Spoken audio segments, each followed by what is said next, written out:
We're heading into what was once a key sanctuary for the sophisticated insurgents of the Haqqani network, their route in from Pakistan. Yes, this is Haqqani territory. A vital way of they're getting their guys and their guns into Afghanistan. Absolutely. But now the Americans can safely drive into here, Marzak, because of a deal they've struck with the local tribe, and they give us a rare glimpse of this local militia called the Afghan Local Police, or ALP. Their tribe is mostly opposed to the insurgency, so America paid and armed them, helping out from a local school. One of the dynamics that occurred in Marzak is the tribe here was being preyed upon by a nearby tribe.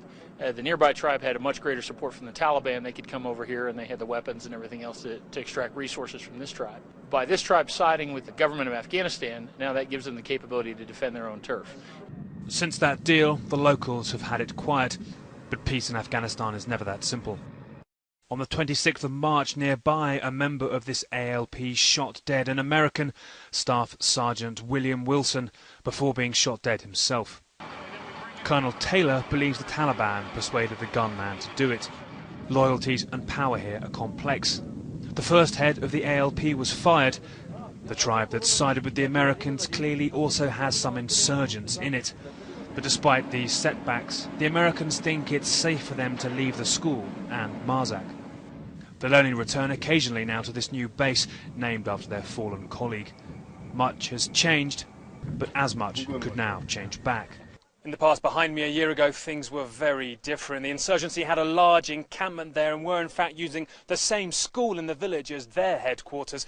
American special forces came in and killed over 120 insurgents, but now the Americans are withdrawing. The question is, will the insurgency come back?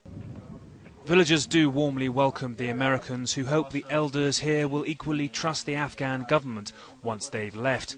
But that's not a given if you talk to this local ALP commander.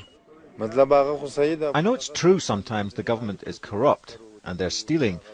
I know that our salary is a certain amount, but when we get it, it's less. Still, we don't raise our voice or complain to officials. America here is intervening into tribal rivalries that have endured for decades with cash and power. But will this delicate arrangement last?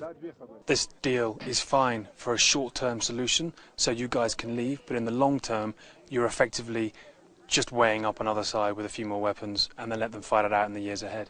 The key has got to be that ALP is an extension of the government of Afghanistan, that the Afghan Uniform Police is the sponsor and supporter of the ALP program, and that it is not a tribal militia. And the more that we can promote that relationship and that dependency between the ALP and the Afghan Uniform Police, the more successful we're going to be. In short, it's a gamble America must take because its time is up.